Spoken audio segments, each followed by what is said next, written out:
Broadcasting live. It's America's longest running talk show on computers. It's Computer America, bringing you the biggest names in technology with guest interviews, new products, and your emails. Listen live at computeramerica.com on any device around the world. Email the show at live@computeramerica.com or find us on social media. Be sure to check out our website for contests, giveaways, show notes, live video stream, podcasts, and more. You're listening to Computer America. Hello and welcome everyone into the Computer America Show. We are the nation's longest running, nationally syndicated radio talk show on computers and technology turned podcast. Everyone, welcome into the program today, and thank you so much for tuning in. Thank you for listening. And we have the one, the only Mr. Ralph Bond. He'll be joining us here in just a moment. He is our science and technology trends correspondent, so you can kind of ascertain by his title what we're going to be talking about. He has picked a number of stories, the number being 4, that are going to really show you that technology has a nice side, a friendly side.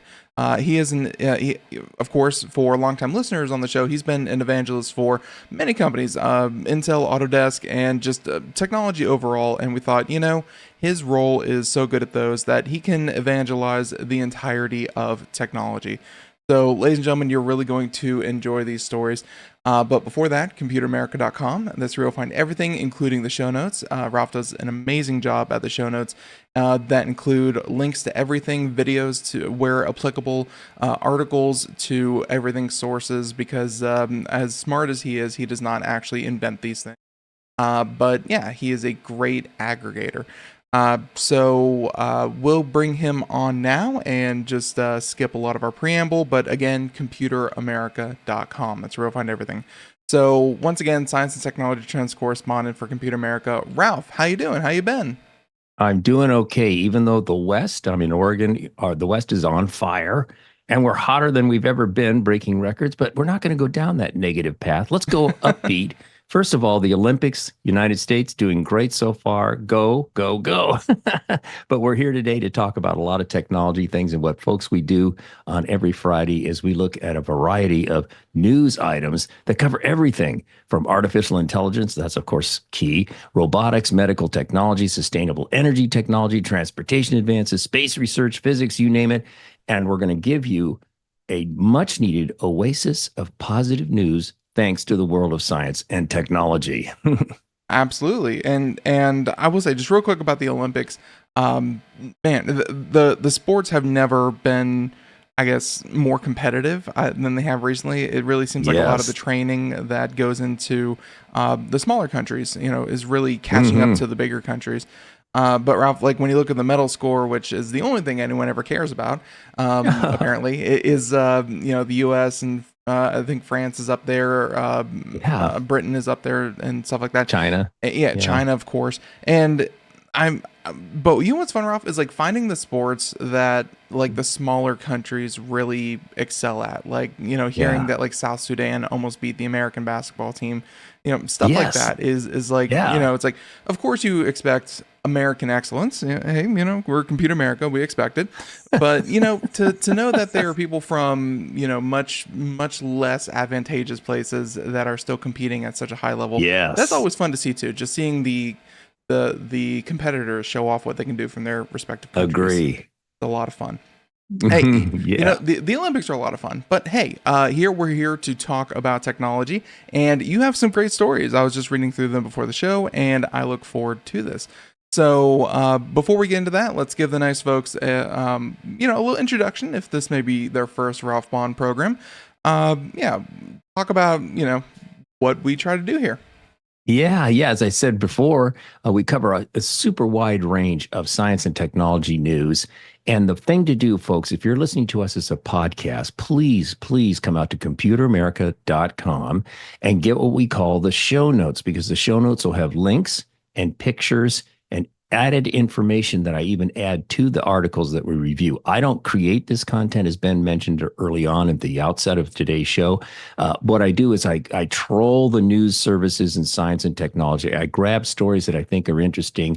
I condense them down into like skipping stones over the water highlights. Put that into the show notes. And then, though, however, if there are certain terms or ideas that need further explanation, the author of the article assumes you know what's going on. I add tutorial inserts into the show notes. And so with that said, please come out to computeramerica.com, get today's show notes, especially for, of course, listening to us as a podcast. Those of you watching us as a YouTube video, you're in luck because you're going to be able to see the images that we're going to be talking about. Yep. Yeah, and of course, I think we'll, hey, for starters, start with story number 1. And the pictures are really going to show a lot because when people think wind turbines, I think, you get a picture in your mind, the big white spinning 3-bladed wind turbine. This one, you're going to have to see a picture of because it's a little bit different, but still very innovative. So story number 1. Yeah. It is. And a little qualifier to this story, most of the time what Ben and I talk about on Fridays are things that are in early stage research or theoretical stuff that hasn't come to the market yet. This is a little different for us. Actually, what we're talking about is the United States, in this case, Hawaii, trying out a type of columnar wind turbine that comes from Japan. And you're going to find out that that's been going on in Japan for a number of years, but this is the first time this technology is being brought to the United States, in this case, Hawaii. So with that said, this story comes from interestingengineering.com. Headline, U.S. to test Japan's unique wind turbines that generate power even at 7 miles per hour. And in fact, talking about Hawaii, I was in Maui a few months ago, and up on the hilltop were a whole array of the traditional wind turbines. You think of the real tall tower with the big giant blades. Yeah. And I kept watching these things, and some were going and some were not going and all this sort of thing. And I thought, wow, you really need a pretty good amount of wind to make those big giant blades turn. We're talking about a technology that can generate power even at 7 miles per hour wind speed. So that's pretty interesting. So here's the story. And again, if you have the show notes, you can see the picture and kind of get the idea of how different these are. So the Hawaii Community Development Authority has joined forces with Kanoa Winds, that's Kanoa, Kanoa Winds Incorporated. They're a clean energy company to bring innovative wind turbine technology from Japan to Hawaii. And this project aims to assess the stability of vertical wind turbine technology for the Hawaiian Islands. So here's the problem. No surprise. Hawaii relies heavily on fossil fuels for electricity, and a lot of that fuel has to be brought in by ship. One solution to be tested for Hawaii comes from Japan. For more than 15 years, Japan has used wind turbines featuring, and here's the key, featuring vertical, coaxial, contra-rotating twin blades. And friends, you have to see the picture to get this. This technology offers several benefits over conventional horizontal turbines. So we're not saying that this is the first time there's been columnar wind turbines. No, but these are special. They're coaxial, contra-rotating twin blades. And these vertical, coaxial, contra-rotating twin blade wind turbines, that's a mouthful, have a unique design with 2 counter-rotating blades. So they counter-rotate.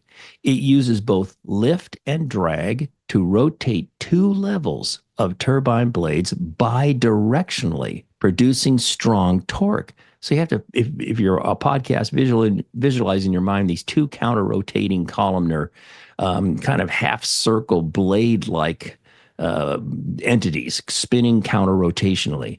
It's fun to see. Kind of, and honestly, pretty close to like a fidget spinner. Just think of fidget spinners on a stack, but they're much taller. Yeah, pretty much. Yes, I like that. It's so different. Like you should still go see the picture, but they're very compact. Yeah, and as the picture is showing, there can be modular. On the left of the picture, it shows a 2 set of blades. The one on the right shows a little higher, where it's 3 sets of blades. And wow, I mean, it's just amazing. At least I think it's 3 sets. It kind of looks a little hard to tell. I think it's 4, but yeah, no, it's... Yeah, exactly. It's sort of like Legos. You can just build as much as you want. Furthermore, vertical, coaxial, contra-rotating twin blade wind turbines are small and quiet, making them appropriate, for highly crowded locations. That's a key, because a lot of the complaint about some of the large wind turbines that we expect to see, they're loud, they take a lot of space. No, these guys are very space efficient and very quiet. And this design approach enables the wind turbine to churn out power even with gentle breezes, as we mentioned before, as low as 7 miles per hour, and keep going. They can tolerate all the way up to strong gusts of wind, up to 134 miles per hour, making them adaptable to a wider range of wind conditions. And that's perfect for Hawaii because I have experienced myself personally some pretty wild ranges of wind power on the islands. Seven to 134, and I really think that the lower end of that is more impressive because, like you were saying about wind turbines, hey, you need 15, 20 miles an hour to really get optimal, kind of wind production. 7 though, like these designs for everyone else out there who maybe see these pictures and may think of past stories. Ralph, do you remember the wind turbines that they put between like buses as they were traveling? Yes, in Istanbul. It looks a lot like those turbines as well. So it does, yeah, and it's kind of related. Those were not counter-rotating, but your point is well made. Right. They were columnar wind turbines. And I'll side note for a second. One of the things that just blows my mind again in Maui, seeing the hilltop covered with these gigantic. Why not go columnar? Why fuss around with these gigantic blade things? I mean, I'm sure a wind scientist or expert could say, Ralph, here's why, and this is why it makes sense. But to me, you think of the amount of land that's required, the issues of sound, the issues of hurting birds, all this kind of stuff that's associated. When you could have these columnar things, you could have hundreds of columnar wind turbines, gigantic ones, in the same space that maybe one of the traditional gigantic blade turbines take. So a side note there, but now going back to this Hawaii business, the project is still in the early stages, not the technology, but the idea of trying it out in Hawaii. So a small scale vertical coaxial contra rotating twin blades unit is expected to be installed near the Hawaii Technology Development Corporation Entrepreneur Sandbox, funny kind of name, for testing. We have a link in the show notes. You can learn about this project.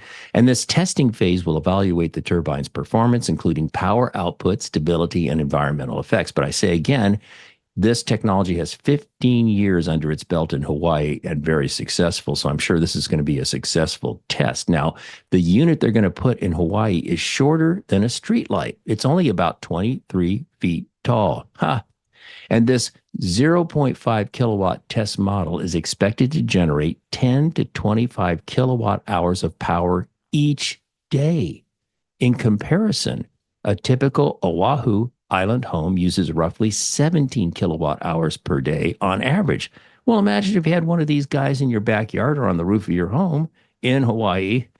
You could power your house if you lived on the Oahu island. So interesting technology. Again, not new, but the idea is new in the sense of trying it out in the United States, first in Hawaii. And I hope to see it deployed elsewhere, is needless to say. But isn't that just so much of the stories that we do about green technology is that sometimes it's not about new technology. Sometimes it's just about the proliferation. We have to get it out there and put it in places. Yes. So the fact that this is proven, tested, we know it works in Japan. Yeah. Luckily, they have the same wind in Japan that they do everywhere else in the world. This should work on Hawaii. And yes. Your point at the very beginning about the fact that they import so much. And honestly, I just looked up, while you're doing that, Puerto Rico, which is another, territory of the U.S. that has to do the exact same thing. Like Puerto Rico imports like 95% of all of its energy production. Mm-hmm. The other 5 or 6% is green energy. Like, Ralph, it seems like as wind and solar get better and better, places like that are really going to be the biggest benefactors that have a lot of sun, they have a lot of wind, and they have a lot of ocean between them and the next place. I could totally see Hawaii and other places really embracing these smaller parts of the overall solution. The parts that are going to help them be independent. So very, very cool. Yeah, exactly. Yeah, fun story. Like that a lot. Story number 1. Story number 2. And everyone out there, if you've seen AI art, and there are plenty of image generators out there. Please go play with them. My personal favorite is Bing. Bing has a great image generator that you can use out there. It can create some pretty weird stuff, Ralph. And I'm not just talking about a sixth finger or hair that does its own thing. Like, it creates some pretty weird stuff when you just don't really describe to the AI what you really want, and it kind of goes off on a tangent.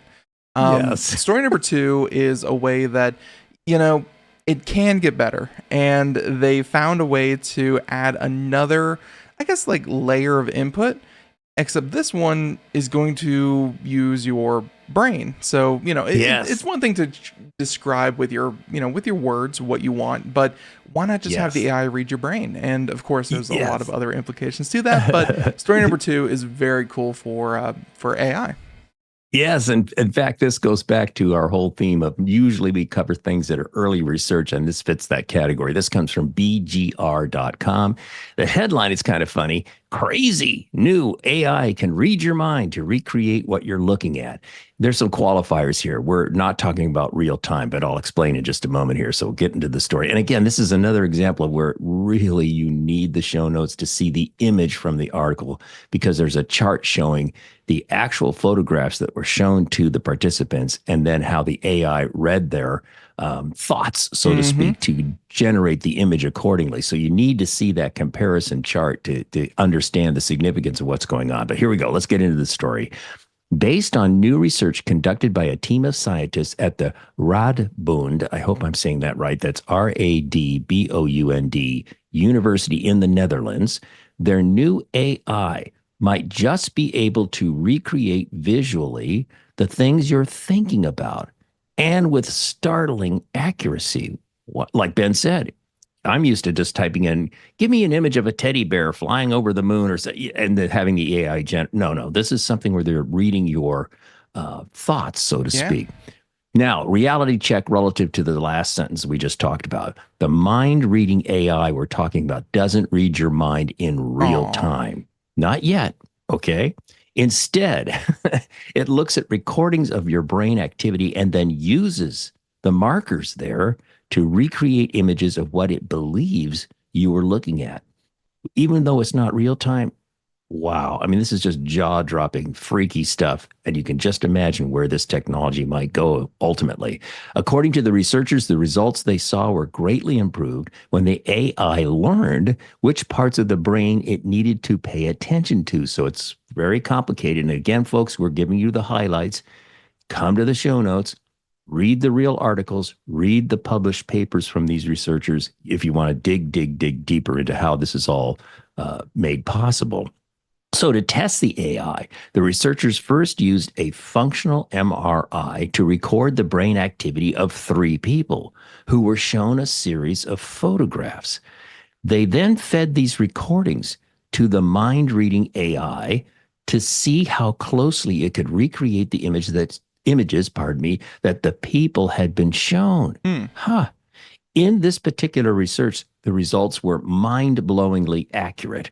And I think all things considered, and you see the images in the show notes, I would have to agree. It's pretty stunning, especially the one of the spider I thought was just remarkable.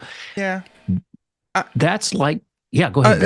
I just have to draw attention to this, and I'm sure that they are doing really good research. I am confused why they decided to use AI-generated photographs for the original images and not images like stock photos of actual places and fish, because like the top row are the images that were created, and then or I'm sorry, the top row was the images that they were shown, and obviously the chair is kind of malformed. The fish has 2 faces, the spider has 18 legs, the little boat, the little tugboat there is not right. I mean, the mountains are symmetrical. Like, why did they decide to use I'm assuming images generated by the same model that they're going to use to generate the second layer of images? Like that almost gives it like a too similar, Ralph, to kind of be accurate. I don't know why they decided to use AI images instead of stock photos. And to be honest, I don't either. Probably the answer may lie in going deep into their research papers and other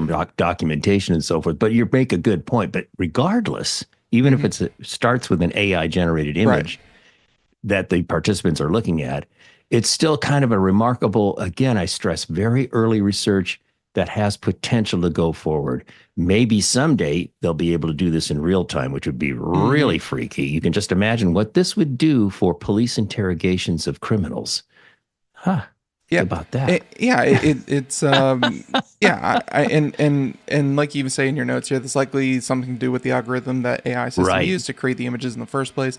Exactly. But like even with the second layer of input, Ralph, like you can see like the especially like the third, in the third row, the third picture, it's like a potato with like a fox head instead of a spider. It's weird. Yeah, it's much more. It's way more accurate with the extra input that they're reading from the brain scans. Yeah. So no, It's just fascinating. Like I say, early research, fascinating. And again, to me, where does this go? And then in the spirit of a sci-fi movie, especially a sci-fi crime film, imagine if they could say, tell me about what happened on the night of such and so, and the person's thinking about it, and then they're able to see imagery of that. Could be very weird. It'd be like having an internal body cam inside your brain that can be read potentially someday in real time. It's just fun to think about. And scary, maybe. I'm wondering if even before creating like entire videos, Ralph, I'm wondering if sketch artists do their job. I'm wondering if they could ask someone to describe someone, and they would then have see where they can kind of oh my gosh, that's a great idea. What if that could help people give better, more accurate descriptions of people that they actually saw? Oh my gosh, that's right. Of course, I thought about the crime part, but you're right. If you could say, try to the sketch artist, tell me what this guy looked like or woman looked like in this. Well, they had brown hair. And then if they could do this in real time through hook you up with some kind of sensors and do this in real time someday would be stupendous. Maybe get a much more accurate three-eyed person, yes. really show off the capabilities of AI. So there goes story number 2. Story number 3. Let's go ahead and talk about fast fashion. For those who don't know out there, clothing is a bit of a problem. And you're going to highlight that in the article. But hey, technology might just come to the rescue. So story number 3. I love this story. It's taking on what could be considered kind of a mundane, low-tech problem, but a very, very serious problem in the world of recycling. So this comes from the Washington Post. Headline: Why scientists think they may finally have found a way to recycle clothes. And it's really more articulate than the headline suggests, but again, from the Washington Post. So here we go. The world now tosses away about 92 million tons of clothes a year, and only about an eighth of it gets recycled. The rest winds up in landfills or incinerators where it pollutes the air and water. So there's your problem. In a way, I hadn't really thought about this so much because I hang on to my clothes until they're almost like threads, which drives my wife nuts. I still wear a t-shirt I got in like 9th grade. Yes, I hear you. I don't know, but yeah. So horrifies my kids and my wife. Anyway, so most of the clothes that are recycled are what they call downcycled, meaning they're shredded into less valuable material that's used for things like padding or insulation. Less than 1% of all garments get turned into a new piece of clothing. So again, if you're recycling any clothing, it's becoming kind of shredded up, padding, insulation. Only less than 1% is actually ultimately turned into new kind of clothing. So that's kind of interesting. So here's the challenge. A critical step for recycling clothing will be figuring out how to handle blended fabrics that combine different materials. For example, mainly cotton and polyester into one piece of cloth. This is the problem. So it's one thing to recycle a pure cotton garment, but another thing to recycle like the t-shirt I'm wearing now, which is a combination of polyester ingredients. Yeah, right. Once the fabrics are blended together, it's hard to separate one material from the other so that each can be recycled separately. Okay, finally, ta-da, drum roll. Researchers at the University of Delaware are proposing a new recycling technique that breaks down blended fabrics using chemicals and microwaves. Now, if you want to get deep into the process here, come out to the show notes, get to the links and read the papers and the more in-depth information. But the researchers say the process takes 15 minutes and can dissolve any blend of cotton, polyester, nylon, and spandex into molecules that can be used to make new fabrics or, I love this, or products like dyes and tires. Huh. Tires. What?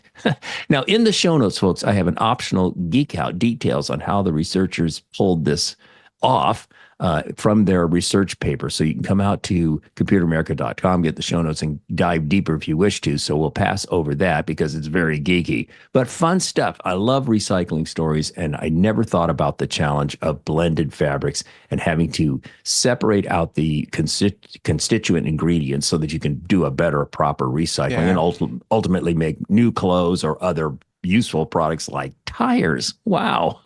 Yeah, and really just the entire idea of recycling clothes, it never really kind of occurs to me because, and don't get me wrong, like stuff does get thrown away, but usually you donate or you get rid of, like, clothes don't really get worn to the point where they're completely unusable. But of course, then what do you do with it after? And this is such a great use of it. Yeah. And tires of all things. That's interesting. So there you go. Story number 3. Story number 4. And this one is going to be a little bit different. I'm sorry that my dogs are barking. Let's talk about titanium heart. He likes the story. If it's not your dog, it's going to be mine. Good thing I have the earbuds on because otherwise my dog would hear it. Yeah, let's hope it's not going to be either one of our dogs after now because of her. But anyways, so story number 4 is a titanium heart. And, we've talked about pig hearts and transplants and lots of different ways to deal with hearts. I know that this hits close to home for you as well. But it's, people die every year of needing transplants. This might just help someone, who has really no other options. Yes. And so this comes from New Atlas. And the headline here, Maglev, which is short for magnetic levitation. So Maglev titanium heart, now whirs, which is working, meaning inside the chest of a live patient. There's a lot of setup here we need to do to kind of understand the importance of this story. This is not meant to be a permanent heart replacement. That's number 1. Okay. This is a temporary tread water thing to help patients while they wait for a transplant or whatever. Almost like a dialysis of hearts. Yes. Excellent. Ben, that's right on target. I love it. So here we go. For the first time, and this happened late last month, a fully mechanical heart made by an outfit called Bivacor, that's Bivacor, which uses the same magnetically levitated technology as high-speed rail lines, has been implanted inside a human being. The feat marks a major step in keeping people alive as they wait for heart transplants. So if you have a heart that's in such terrible shape, you need a transplant, but we all know waiting for such a thing can be an ordeal. This is a new technological feat, as it were, to give you a chance to tread water until you could get your replacement heart. So the team that made this possible, I love teamwork stuff, as you know, Ben. The team was the Texas Heart Institute, Bivacor, a clinical stage medical device company that fabricated this device, Baylor St. Luke's Medical Center, and Baylor College of Medicine. What a great group. And together, the team announced on the 25th of July, very recently, that they had successfully performed the first in-human implantation of the Bivacor total artificial heart as part of the U.S. Food and Drug Administration early feasibility study on July 9, 2024. So this is part of early research and experimentation. So Bivacor's total artificial heart is a titanium-constructed biventricular rotary blood pump with a single moving part that utilizes a magnetically levitated rotor that pumps the blood and replaces both ventricles of a failing heart. Wow. That paragraph is a lot to take in. It's just profound. Cool image you're showing right now, by the way. Yeah, and for those who can see, and of course this is going to be on Bivacor's website that you linked to. Yeah. That is the device itself, and they kind of give the breakdown of looks like 6-7 different parts. It's very compact, and it's a heart. It's crazy. It's very elegant. It's remarkable. And so here we go. Bivacor, which has been working on the device since 2013, says that the advantage of using a magnetically levitated rotor to drive the device's blood circulating function is that there's no friction because of the magnetic levitation, which can be such a damaging force to machinery that scientists are looking at ways to reduce its effects. And that's what was the driving force behind Bibacor's research.